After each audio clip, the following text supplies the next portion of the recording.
It's easier, someone once said, to imagine the end of the world than it is the end of capitalism. But it's clear that where we can make systems of this complexity, cultural systems, economic systems, machines of this complexity, surely we could make a world that could first meet those needs I described that everyone should have, and then perhaps meet needs that people have only dreamed of, like the need for some autonomy and freedom. The need for that little space up there, the I part, to expand a little bit. Just a little. Just a little. Just a little. The socialism that could engage with the yearnings and dreamings in Miles Davis music. An aesthetic dimension. Radically incompatible with everyday life under capitalism.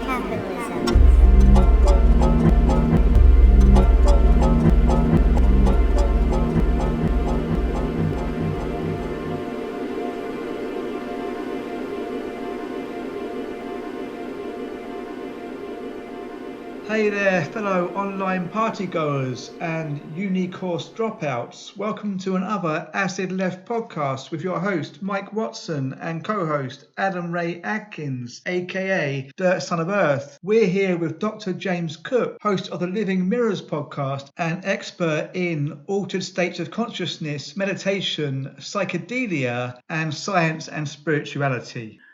Okay, so with that, I'm just going to pass to Adam, who has a few introductory questions for Dr. James Cooke. Hello, James. I wanted to ask like the simplest of questions, really.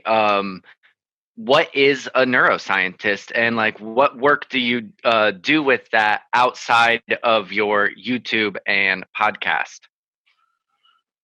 Yeah, that's probably a good place to start. It's actually not a question I don't think I've been asked in public before, so it's probably good to clarify, because when you introduce yourself as a neuroscientist, I think there's a lot of kind of assumptions about it gets confused with neurologist and probably a few other things that so it's worth clarifying.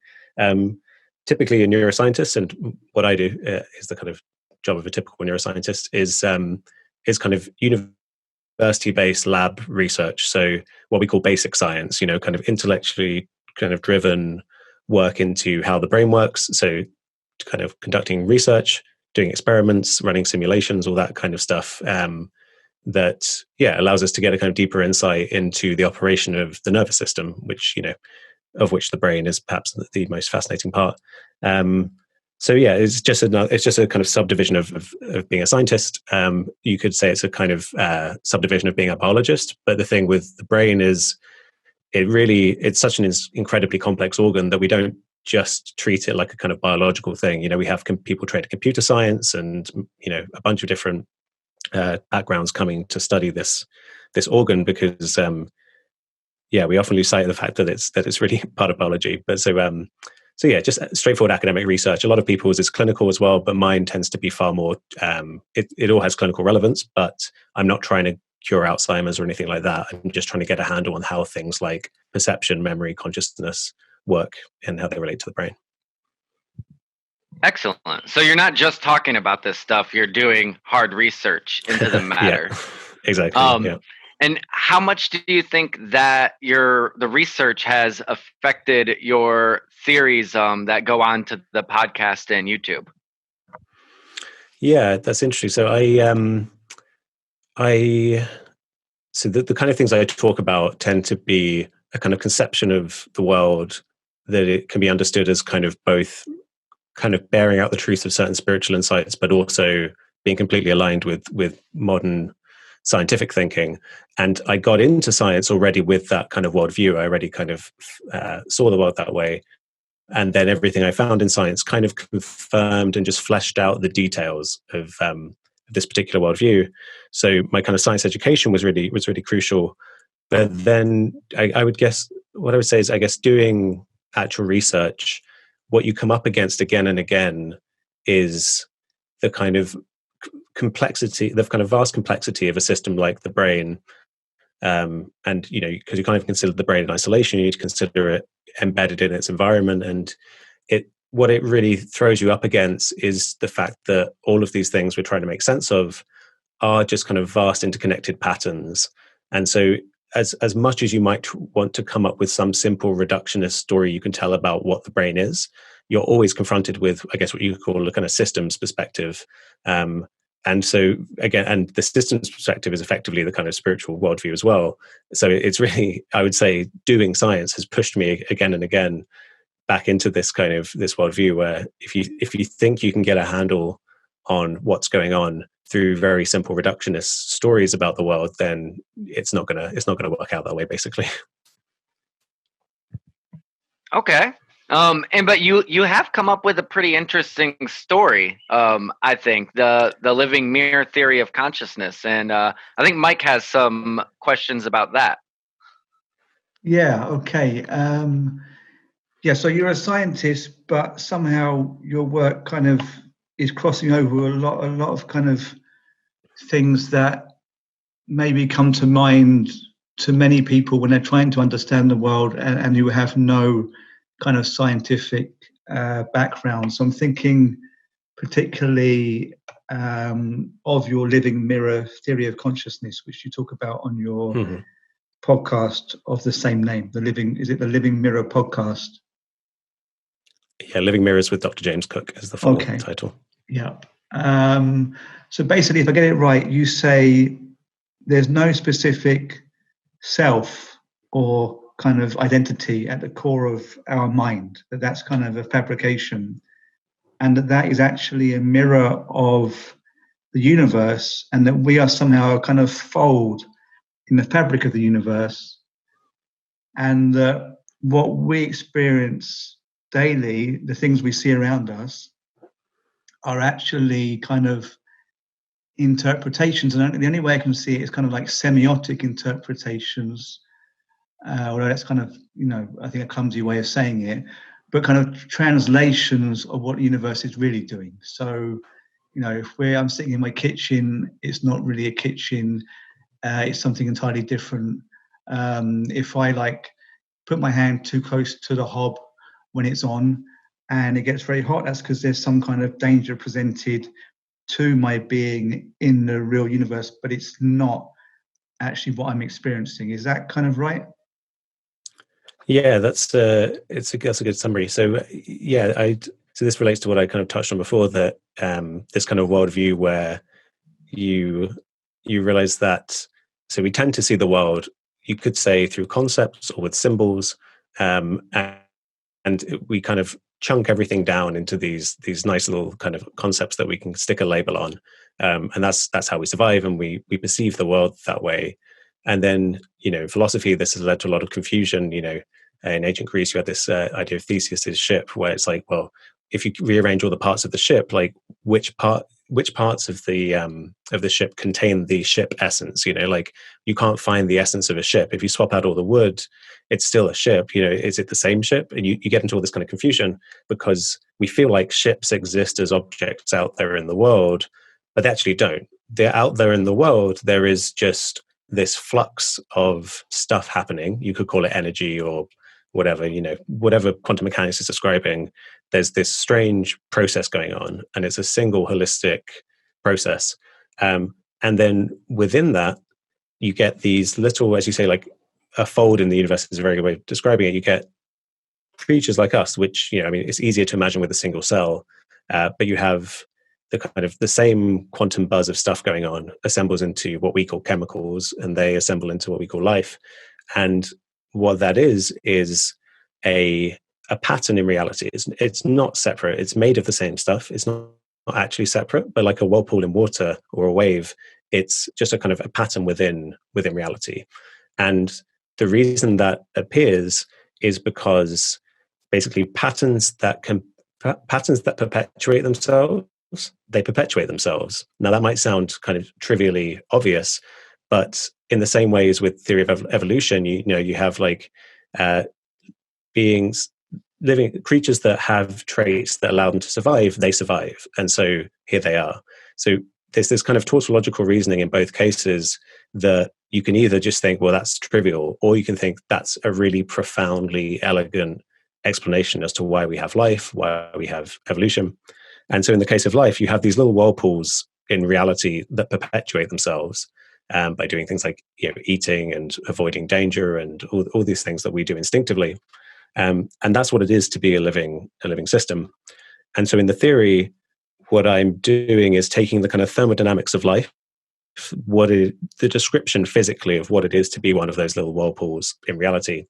And what I'm pointing to is that kind of at a level of information, what's going on is there's this they have this like reflectance property. They have this property where patterns in this kind of buzz of energy in the world that's outside the living system, patterns that are relevant to survival become instantiated inside the system in terms of information, like this little informational reflection as a belief in what's going on out there in the world.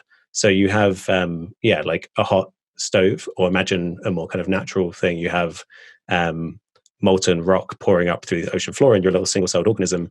The thermodynamics of how that single-celled organism manages to avoid this kind of molten rock just through evolution, that involves them kind of the statistical pattern, like the kind of high energy, becoming reflected as a belief inside that living system. And so now, if you point to that single cell, you have with the living mirror theory, you can say that living system believes things about the world. It has a qualitative picture of the world. And this is what consciousness is. This is what experience is. It's having a kind of beliefs in a qualitative world around you. So you go from a buzz of energy in the universe to believing in qualities. Mm-hmm. That's a really good and very clear explanation, but it kind of raises many more questions that have been kind of resounding in my head since I was in my teens or even earlier, and maybe kind of became much more pressing when I first began to smoke pot and do other drugs, but never really went away after I stopped doing all that stuff. Also, because I did a PhD in philosophy, so it's like I'm still dealing with this. I'm still writing philosophy, so it's not like these things will really go away. But there's these kind of questions I think many of us entertain or ask. I mean, you're kind of saying that living beings, conscious beings, are folds in the universe that reflect. Going back to how I was describing it earlier, you've just said it more eloquently and probably more accurate, or no doubt more accurately, but that reflect the fabric of the universe. I mean, so living beings, in my mind or in my perception, are other beings that are somehow survived in this universe because they have certain tendencies which are conducive to survival. Is that right? Yeah, that's what it is to be a living system, I would say. So, but how is it like known? I mean, this is like, I think, a question that everyone has had, and I think it's always best to kind of to steer on the side that this isn't the case for obvious reasons. But how do we know that those beings in fact do exist and are not merely kind of symbols representing things in the universe that appear for me? You see what I mean? Their representations, the animal that comes towards me, a dog or a cat or what have you, or something perhaps more dangerous that represents a threat, is only an interpretation of a threat in the real universe, and that has been imposed, kind of, as an image being imposed on the matrix of the real universe.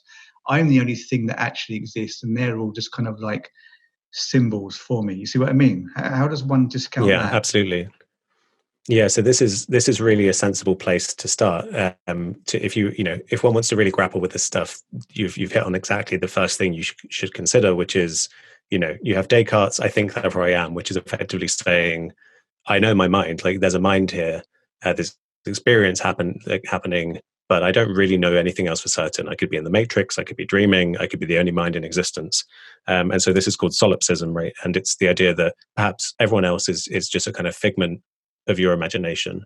And it's a genuine kind of philosophical problem. Like, I don't think it can actually be is really surmountable by pure philosophy.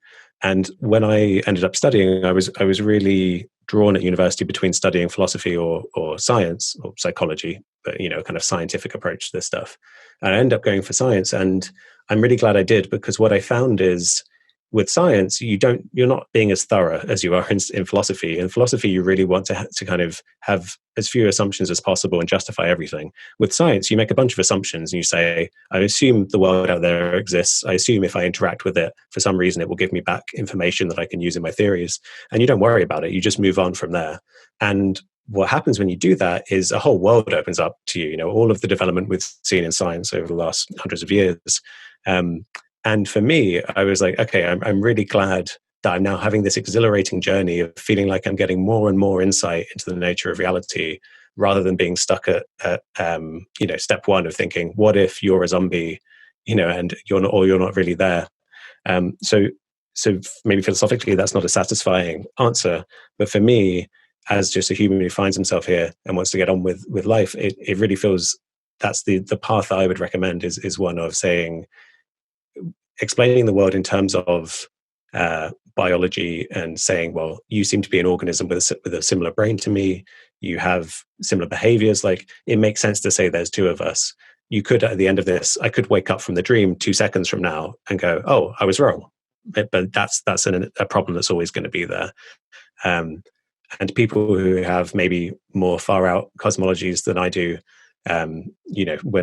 when you're moving around in the kind of psychedelic space, there's these experiences people have where they become convinced that we're in some kind of simulation, or this is some kind of the reality. This isn't it. There's something else that you can kind of wake up into. I feel like, what I'm offering is very much the perspective of science, which is we're in this space right now. Let's map it. Let's figure it out. If that's of interest. And then if we wake up from the simulation when we die, or if we, there's some religious cosmology that turns out to be true, or if it turns out I'm the only mind in existence, then, I don't think we'll have wasted our time mapping out this space, but it will turn out we didn't have it fully understood at the kind of, there was more to be understood. And I think there's always going to be more to be understood, really. So science should really be humble in that way. Sure, okay, but just one thing more then on that note. If I understood, you're in any case saying, whilst taking reality to be real, or you're going to basically go along with the kind of fundamental clear premises of reality as we see it, that what we're seeing is not what exists, that it is a representation that is different to the form of what actually exists, in the sense that we see certain colors that other animals or insects don't see. You are saying that much. Oh, so yes, absolutely. So I guess what I should really, maybe at the core of the core of my worldview, I guess I would say is, I pointed to briefly earlier, is this idea that we tend to see the world through concepts and symbols, and we see things like, we think that red apples exist out there in the world as red apples. And then if you look at the kind of how vision works, very quickly you discover that the photons of light aren't red, the surface isn't red. Red is, this is mainstream psychology and neuroscience. The experience of red is an experience. It's in consciousness, and that applies to form as well as color, and basically everything you're perceiving isn't really out there in the world. It's like a kind of interface for the organism to navigate a weird quantum buzz of crazy stuff that we can't kind of make sense of. But certain patterns exist at a certain scale. Like, certain patterns shake out of quantum mechanics, and that's what we call classical physics. And then we perceive those patterns and we imbue them with a sense of reality in the world outside us. But reality isn't made of objects and concepts and all the things that we see it as being made of. So when it comes to the question of what is reality, this is why something like meditation is so, I think, really important, and also states that we experience with psychedelics. But when you relax the kind of conceptual machinery, when you stop saying to yourself, this is very kind of unconsciously, you're reifying that is a red apple and it exists when you see it. When you chemically or through meditative practice kind of reduce those concepts and you just experience the world without the filters of these symbols, then there's this kind of wordless, beyond rational apprehension of what reality is. and it can't be put into words because we're talking here about kind of, it's not irrational, but it's not the same thing as the rational mind that deals in symbols. And it's just this apprehending of feeling what it's like to exist. And so I think that's the closest you can get to understanding what the ground of reality is. But it's not something to be put into words. It's, if you wanted to, you could say something like isness or suchness or existence or the ground of being, source, sometimes people call it. There's a whole bunch of kind of words that go in and out of fashion, I think. But it's the thing that reality is can't really be said out loud. I mean, I guess this is the kind of core insight of a lot of kind of spiritual traditions. Okay. Yeah, I like that. On, Adam. It makes me think of a line of a poem I wrote once, which is the truth is a beast that can be contained by no leash. Only a fool would proclaim to know the name. But I wanted to ask you something. Thank you. On the same theme, but in a slightly different direction, because you hold consciousness to be an emergent property, yes? Mm-hmm. Yeah. Yeah. Okay, I thought so. Can that whirlpool be bigger than individuals? Could we, for instance, consider like a society, or even like on a bigger scale, the world, the earth itself, all of humanity, to be operating within some kind of whirlpool? And do you see anything about an emergent property of that you might liken to consciousness?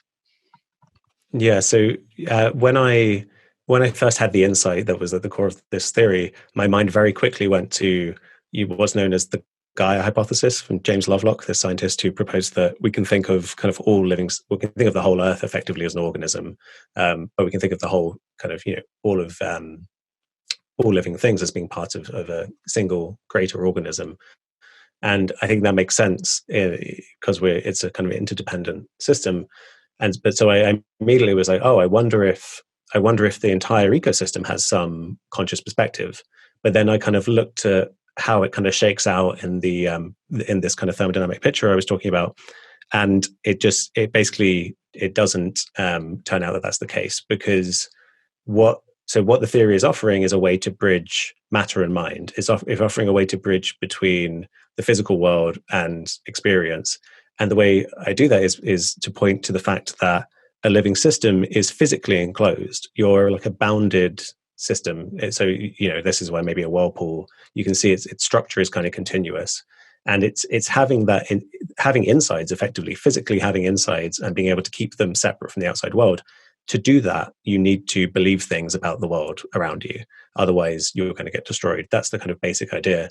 So physically separate systems wouldn't show the same kind of thermodynamics. So you can't, you and I are not going to have some kind of collective consciousness of the two of us, or like a corporation doesn't have a kind of a group mind in that way. Or even like, you could say like bees or something. You could say they have a group mind in that they can perform certain tasks as a group, but they wouldn't have a group consciousness, because consciousness is this internal private space that's kind of in bounded systems. This feature of internality is really important.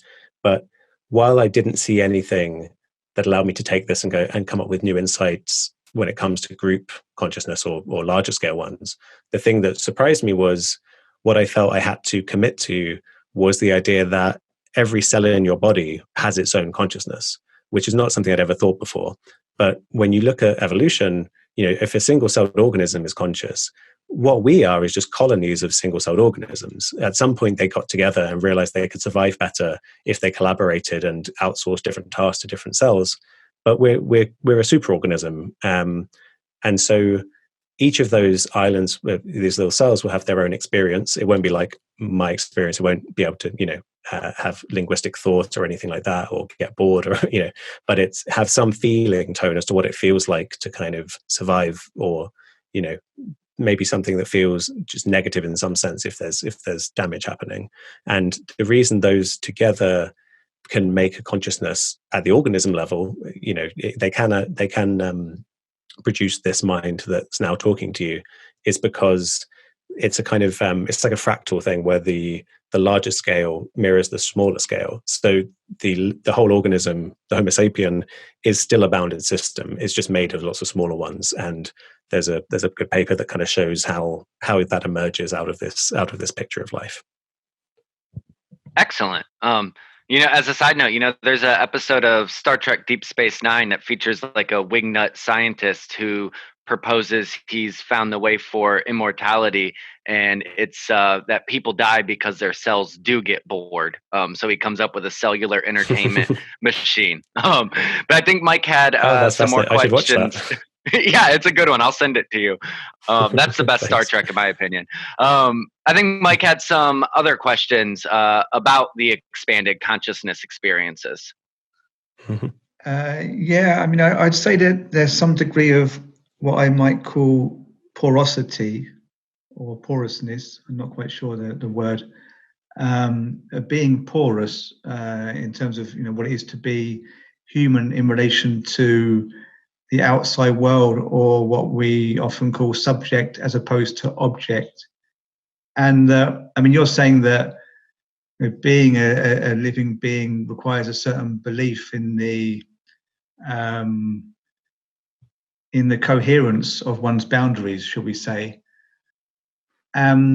These boundaries in that case, to me, can be maybe transcended if that belief is not solid or consistent. Is this for you what happens when one has a spiritual experience, whether that be through taking psychedelics or meditation or simply spontaneously? Because I know you talk a lot about what you term perhaps expanded consciousness, and I sense you see an equal value in expanded consciousness, whether it comes through psychedelics or spiritual practice or just suddenly happens. So is that some kind of transcendence of the normal binding of reality? Yeah, so this goes to what you asked about in the beginning that I didn't actually answer, which is the sense of self. And so in this picture, you have the single-celled organism, which isn't really separate to the world, but it's maintaining its pattern. So there's some pattern going on that you could say is separate in some way, but it's not fully separate.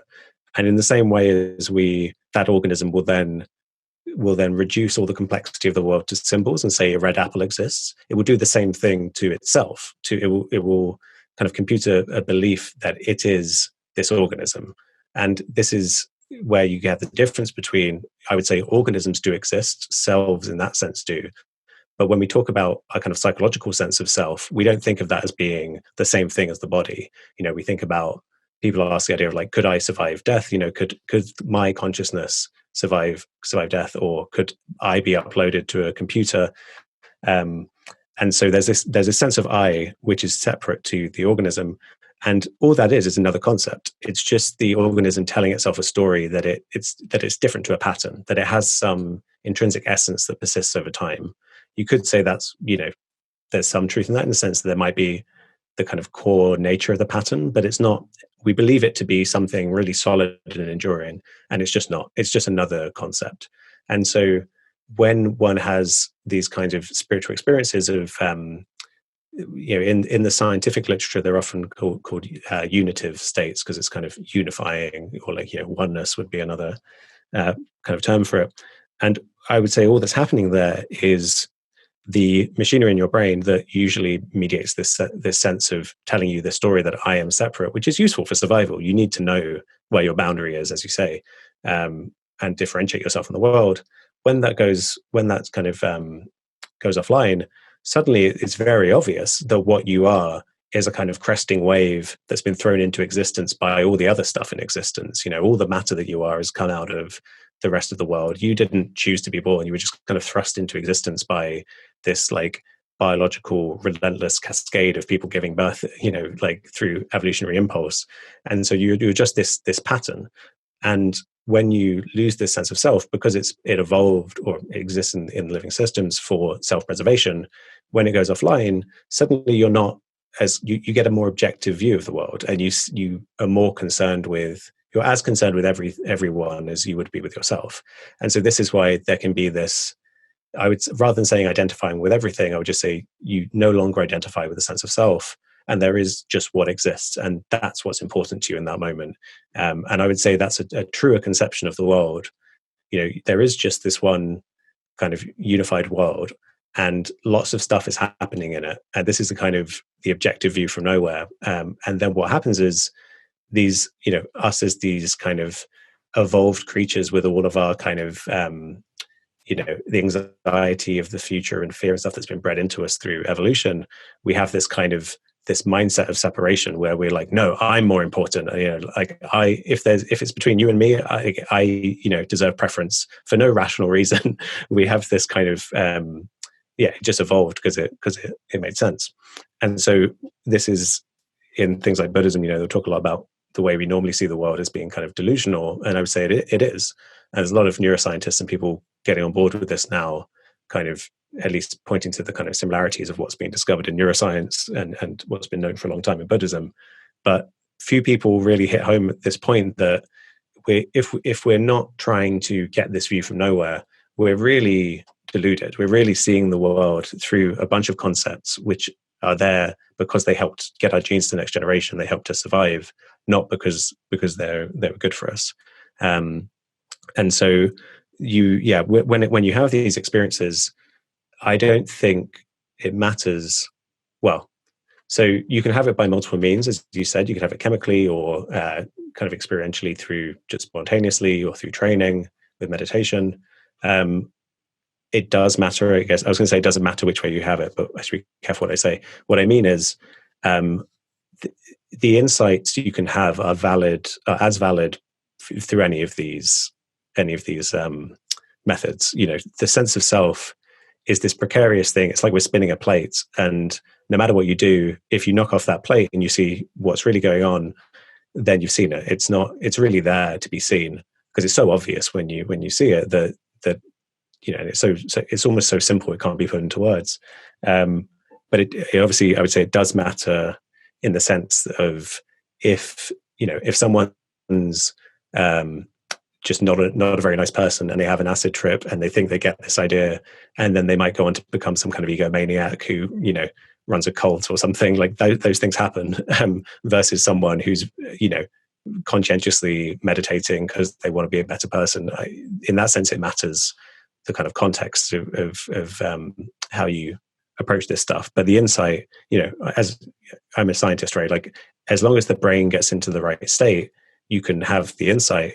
And the fact that it's being mediated through a brain doesn't change the insight. I think we have this idea that scientific explanations come in and take away all the meaning and strip the world of you'd feel like many people would feel a scientific explanation would strip these insights of their profundity. But the scientific explanation is, how is the delusion removed? Like why the scientific explanation is, why is there a delusion? How does it get removed? And then also you could say, how is it that you apprehend what's really going on? But that's almost so simple that that's not really where the mystery is, I would say.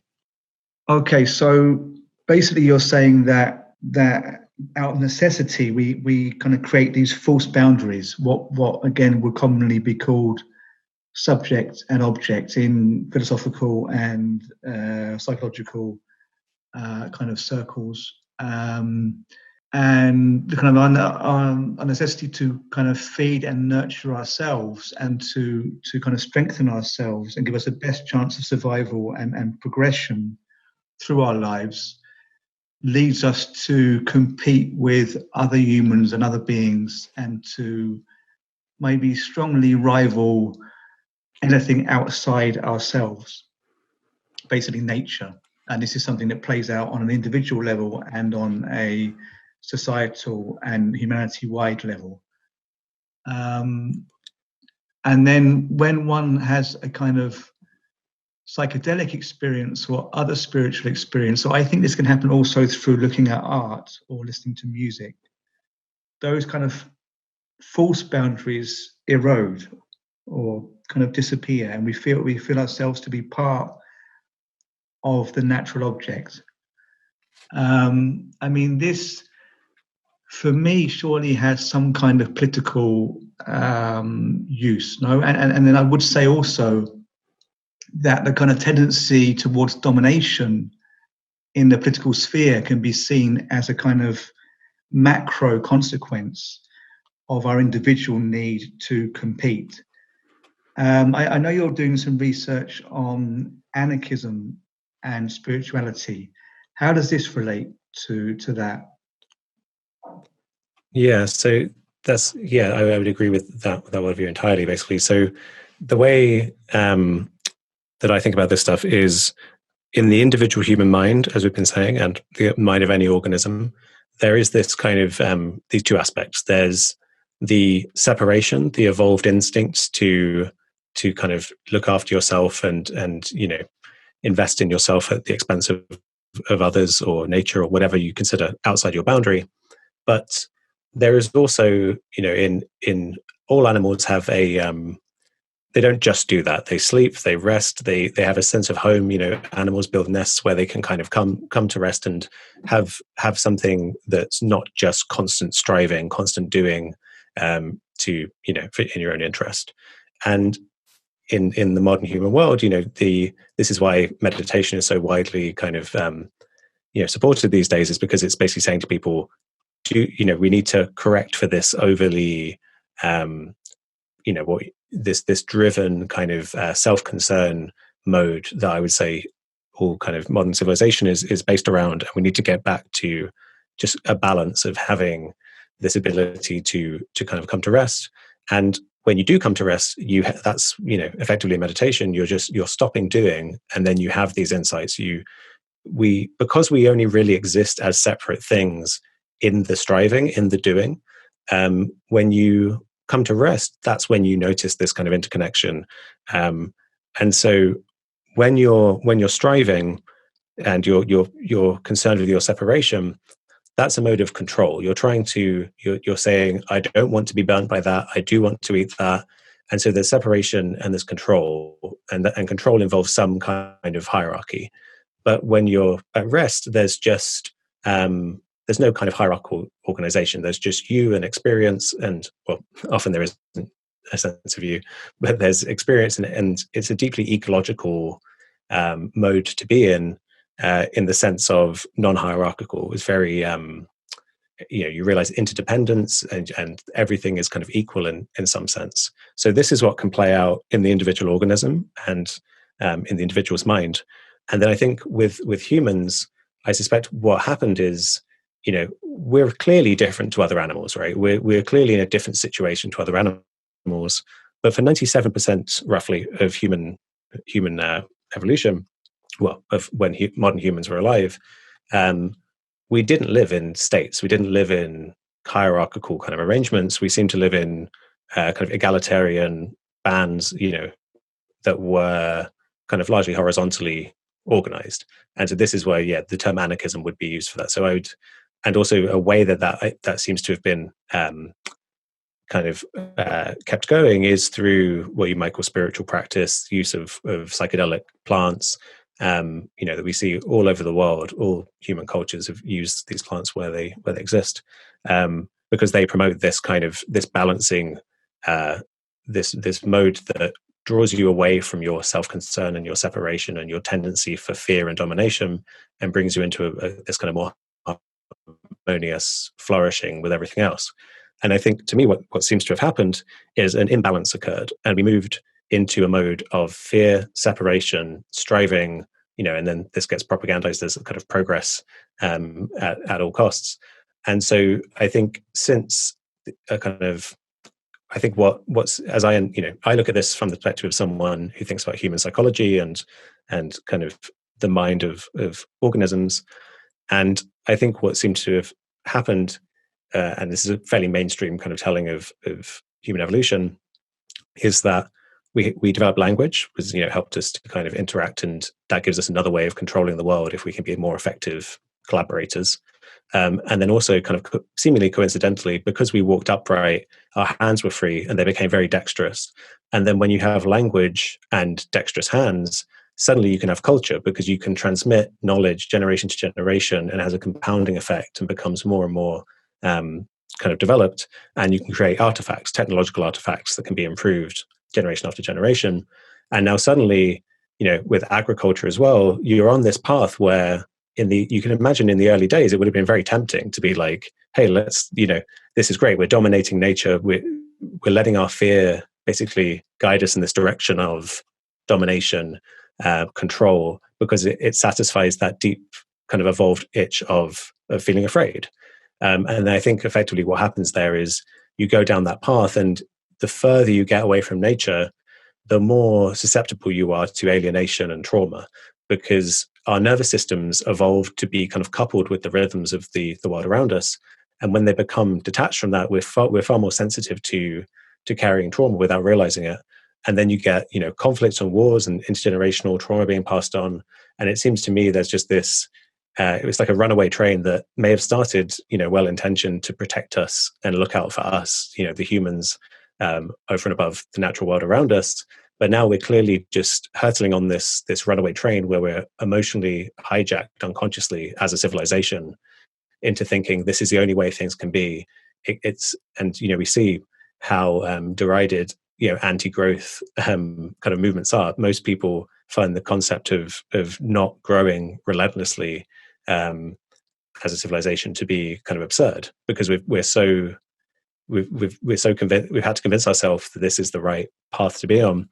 But the thing that really makes me feel like this is the right way to look at it is that within science, where you have extremely well-meaning, smart people trying to understand something like depression, you have these reductionist stories of, the story is that depression is a chemical imbalance in your brain, right? It's like lower serotonin levels is the thing most people get told. And then when I went to university, I was told, yeah, that's not true. The general public believes that, but we know the data doesn't support that. That's not the case.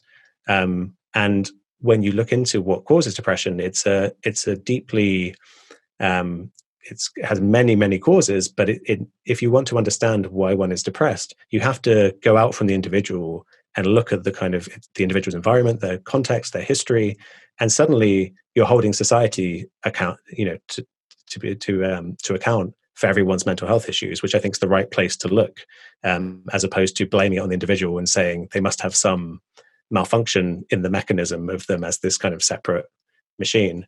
And okay, yeah, because if I can just thing come to me in, is that, yeah.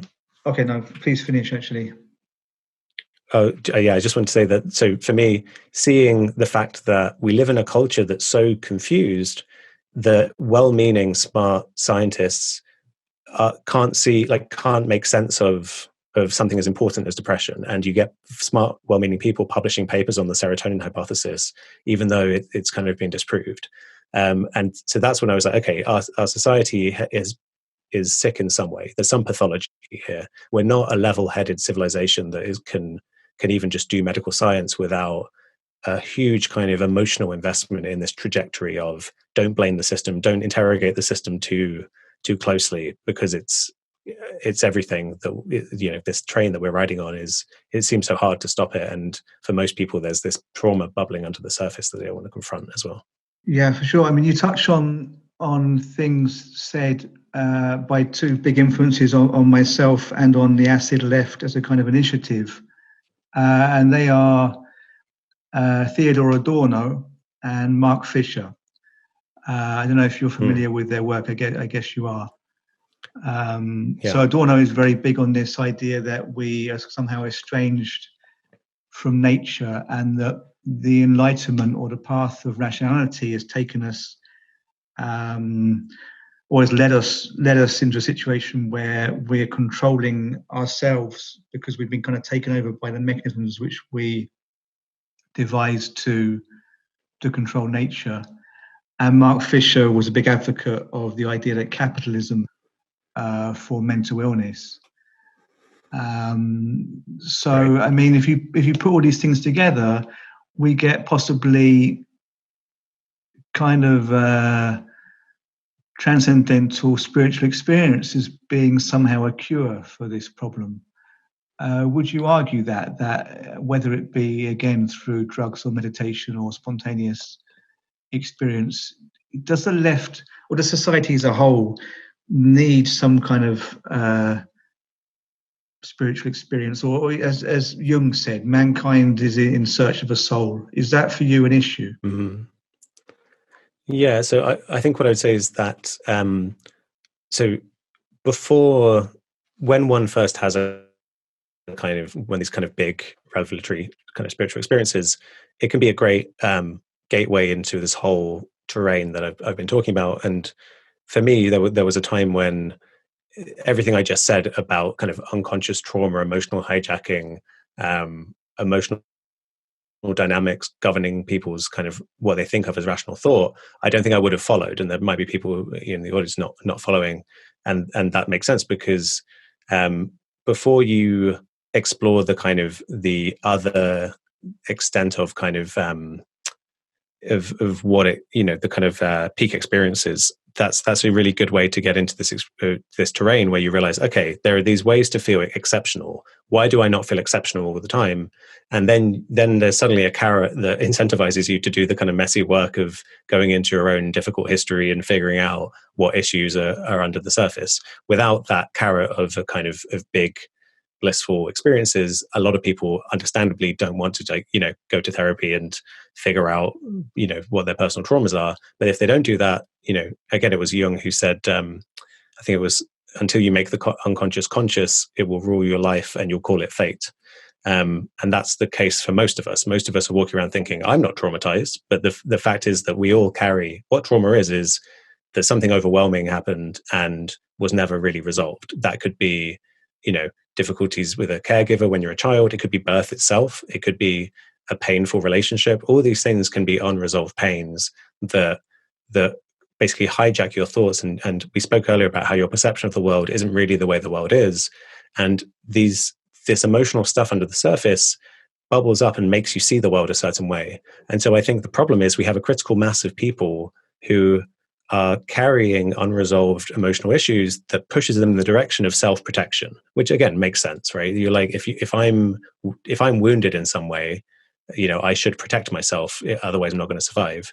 But so I think we have a kind of societal wounding that happens generation after generation, and then everyone's pushed in a kind of self-protective, narcissistic, like ego-concerned mode.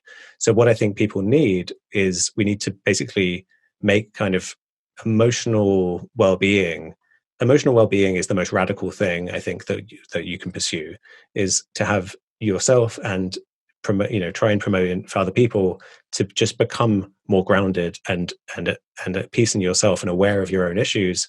And so I don't think the spiritual experience itself, people can get real ego issues after just having that. So I don't think that itself is the cure. But I think this middle ground that it can drag you quite strongly in the direction of balance. And we see this with, people in psychedelic spheres very quickly tend to get familiar with the vocabulary and lingo around trauma and stuff in a way that isn't spoken about in mainstream culture.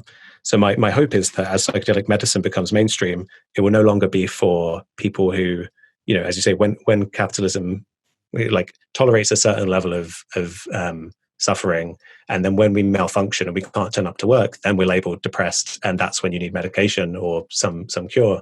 But instead, if we say, well, a more empowered way, that our mental health is something we can all kind of take control of, I think that's the picture where generation after generation, the more we do that, and the more we just raise awareness about this stuff and bring people into a more balanced way of being, we'll have fewer and fewer reactionary people being governed by their kind of inner, tantrumy toddler, like we see in a lot of public figures.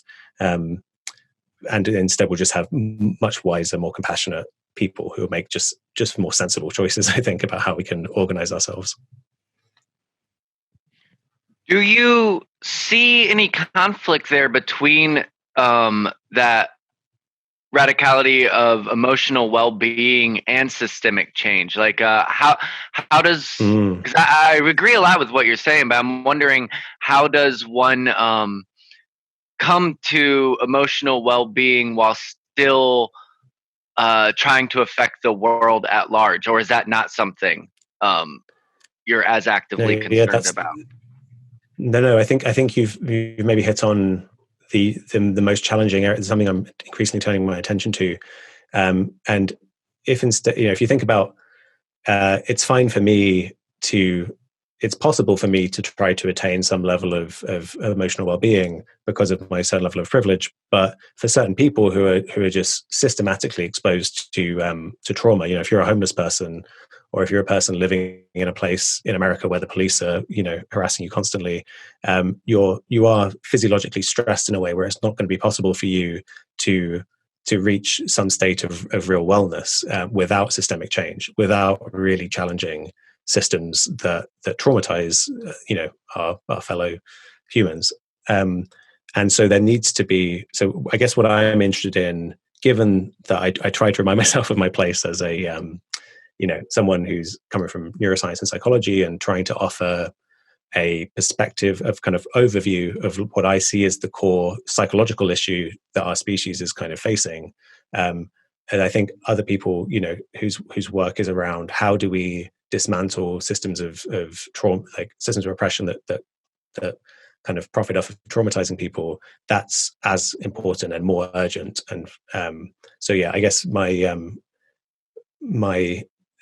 overview fits with that as well, and I guess they're largely separable, except that I would say, that this lens of where are people being oppressed and traumatized, and is like the thing to keep at the forefront. But actually, it also invites, maybe this shouldn't be surprising, come from someone who's talking about these kind of spiritual ideas of oneness and stuff, but it also leads you inevitably to a situation where you have to make space for the trauma of the oppressor. You have to, if you want to end, the situation we're currently in and stop systems of oppression, you need to look into the psychology of why the people who are perpetuating it are so alienated from the world, why they're so invested in their separation, and where they're so lacking in empathy that they're willing to harm others for their own personal gain. And there's no mystery there. That's the thing I've been laying out, this kind of basic dynamic of separation.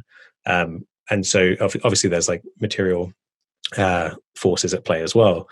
But I think we, in the same way that if you were in a room and there was someone who was sleepwalking or having a psychotic episode and they were pointing a gun at everyone in the room, you need to first get, you would obviously try and get everyone safe, but then the best thing to do would be to try and wake that person up, right? If they're sleepwalking, you just try and wake them up so they're no longer a threat to everyone. And that's what you're doing there, is you're actually centering the harmful person and really looking at their psychology and what it is that's allowing them to behave this way. And so those would be the two aspects we just spoke about. I guess the getting everyone safe is the trying to challenge these powers. Obviously, you try and disarm the person as well, which would be the dismantling these systems of oppression. But then fundamentally, if you want to end this, it really helps to try to get into the mindset, trying to understand the psychology of how these systems get perpetuated. Yeah, Okay, absolutely. Yeah. Go on, Adam. Yep. Do you have something else? No, go ahead, Mike. I'm just thinking, maybe questions that people might be interested in who would maybe listen to a podcast called The Acid Left. There's a kind of big, when we say craze or just interest recently in microdosing, which is something I think you've spoken of elsewhere. Can you just tell us a bit about the logic behind microdosing, how one does it, and if you think it's a good idea? Yeah, so microdosing is kind of the practice of taking what's usually called a kind of sub-threshold dose of a psychedelic, like magic mushrooms or LSD, and that's usually 1/10 of a full dose. And for me, this was a kind of gateway into discovering the amazing stuff, the experiences and healing that can be had with these substances. It's not common to hear gateway in that positive sense with drugs, but it's I think in that sense it's a great place for people who are interested in this stuff to start. More and more places are decriminalizing psychedelics, thankfully, and if someone's living in those kinds of places, then absolutely growing their own magic mushrooms and microdosing can be a way people have reported increase, like helping with things like depression and relieving symptoms of issues like that. And I personally have also found when so when one does kind of full dose experiences and has what were previously unconscious traumas kind of come up and reliving memories, it can help you to kind of get back into that space and do a bit more work with that on a kind of, usually you'd do it, one of the most common regimens is to take it every 3 days. So 1 day on, 2 days off. The other common regimen is 5 days on, 2 days off with a slightly smaller dose. So yeah, with the microdosing, there are very few research studies on it at the moment. It's all anecdotal. And I also think it's highly variable. I think it's like psychedelics are not simple chemicals in their effects. And I think the kind of person who takes it, the kind of intention they have, all of these things will affect what kind of effect they have from it. Yeah, and I mean, one of the most interesting thing, maybe the thing that microdosing is most renowned for, which is quite depressing, is in California where the kind of hippie movement began with LSD.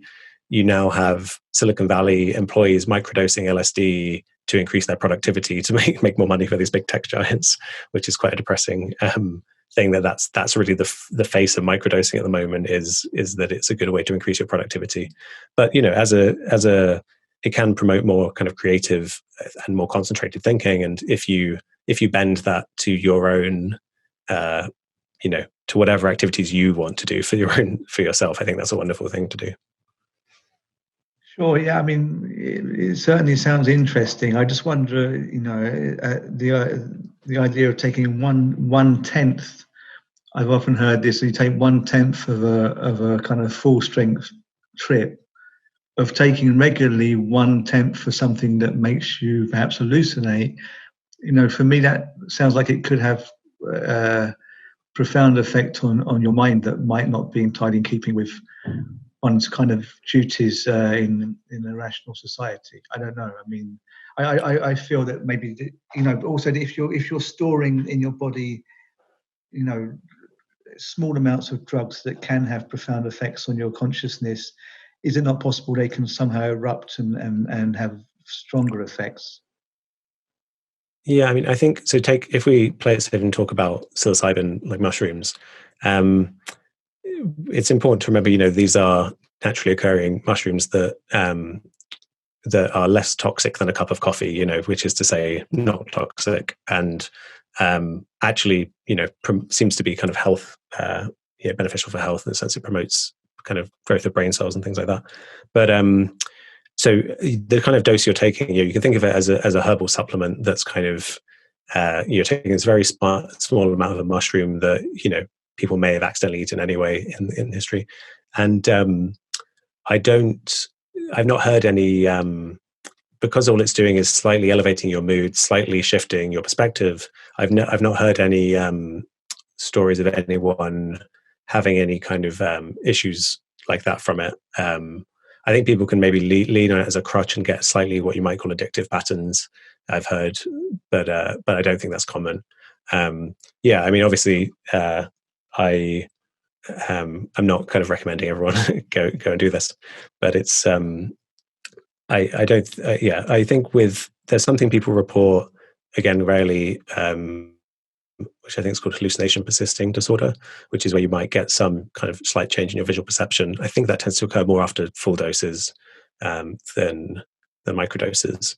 But I think microdoses are really, when fear comes up around this stuff, microdoses really are the safest place to start, because, you can take it once and feel how it's affecting your mind, and you never have to take it again if you feel like a slight elevation of mood was not what you wanted, or if it's not going in the direction you want it to. Sure. I mean, I don't doubt that it's probably a good thing. I a little bit, because I'm actually not taking anything at present. I mean, I stopped drinking quite recently, and I already wasn't doing anything else. I don't smoke cigarettes, and I don't drink even caffeine. But these things all just happened gradually over I'm now 41. So I mean, I've kind of done all this stuff in the past, and gradually different things were given up. I think nicotine 10 years ago, caffeine 15 years ago. I had some kind of moments of taking drugs between 14 and 18, and then between 27 and 28. And I've had some profound and very, very good experiences with them. And a kind of long history of just generally partying with drink involved. But now suddenly I'm not doing anything. So I think, well, actually, I quite would like to do something, but whether I didn't reintroduce that without seriously thinking. But it does sound like a very good kind of prospect. So yeah, I'm thinking about it. Yeah, there's also this concept of California sober, which I like, which is effectively, as you say, no caffeine or alcohol or cigarettes, but psychedelics are fine. Which it points to a certain category which I probably occupy, because I'm basically in the same position, where what you might consider intoxicants or drugs, you're just like, oh, not for me. I want to be as healthy as possible.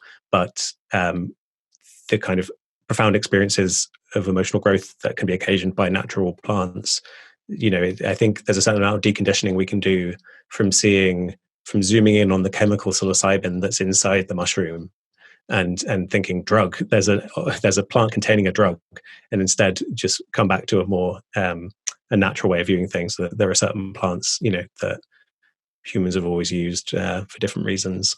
So I don't necessarily. I think that's something as well. It's kind of interesting as the politics of the language around drugs. I think it's something that should change over time.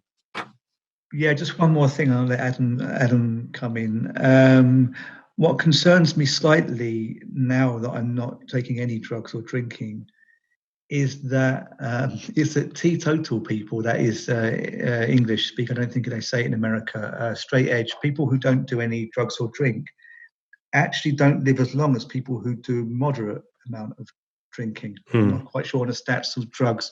I think it's basically a stress thing, that if you're putting pressure on yourself to do nothing, you just slightly increase your stress levels. Or maybe people who are teetotal maybe abused drugs and alcohol for some period of their life often. So this might reduce their overall life expectancy. But I just feel that, it'd be nice to do something now and then, like the kind of case of the proverbial Zen Buddhist monk who occasionally gets blind drunk, I'm wondering if, maybe I could have an occasional something. Maybe mushrooms is a kind of interesting idea again. Adam, anything to kind of round off? Well, yeah, I have a couple things, but right off of that, I was wondering if you thought maybe that, like, going off what Mike was just saying, that maybe the ritualization might be a important aspect of incorporating like psychedelics into a society rather than the recreation.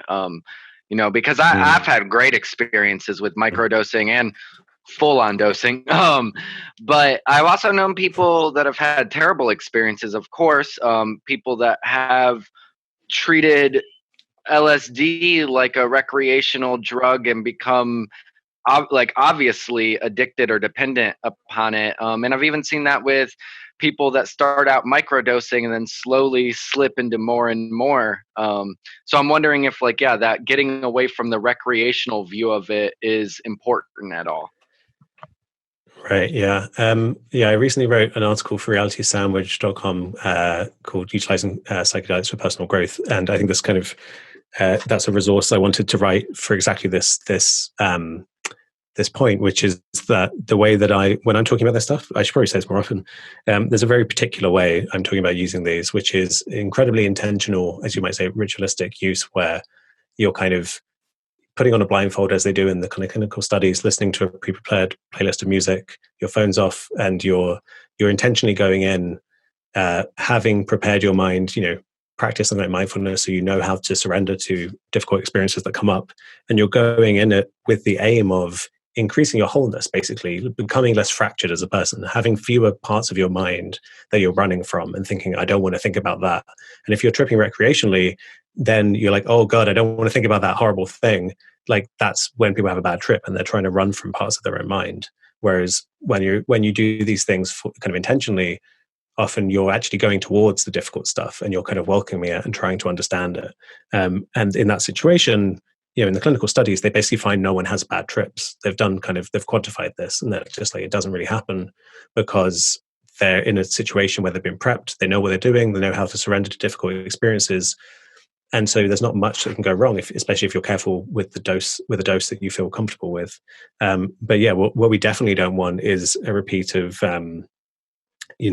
the kind of misbehavior that makes it possible for the enemies of this perspective to shut down on this stuff again as it's starting to reopen, which is people running around and just kind of recklessly taking huge doses and running into traffic and things. Like, that's the antithesis of what we're talking about here in this kind of renaissance of interest in psychedelics, I would say.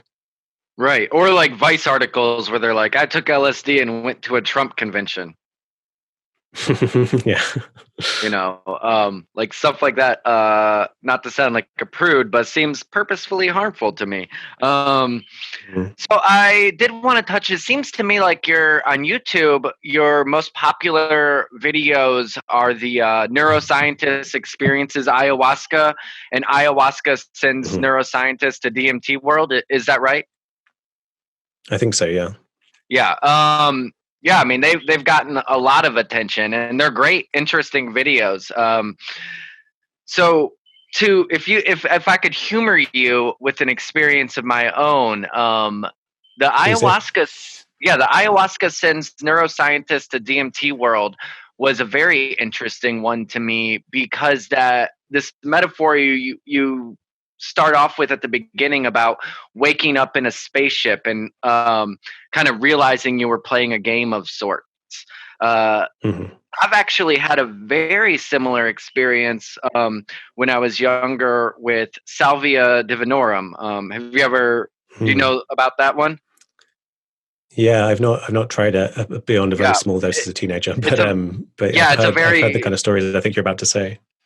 Yeah, it's a very weird experience. I went to like high school in the rural south of the U.S. And salvia was a legal substance you could buy at the time. It might still be. I don't know. I don't experiment with it anymore. But while I was living in the city when I was like 19, I went back to the rural town and was visiting some friends. We were out like in the woods around a fire, and I used the salvia. I experienced some intense visualizations, which I had come to know from salvia. But then upon that, like so-called return to reality, what I experienced was not a sense of self. So it was to me like you were describing. I felt as if I had become aware of the game, and as if there was a third person talking to me. I looked around and I could only recognize people in their roles. I had no idea their names. I had no idea my name.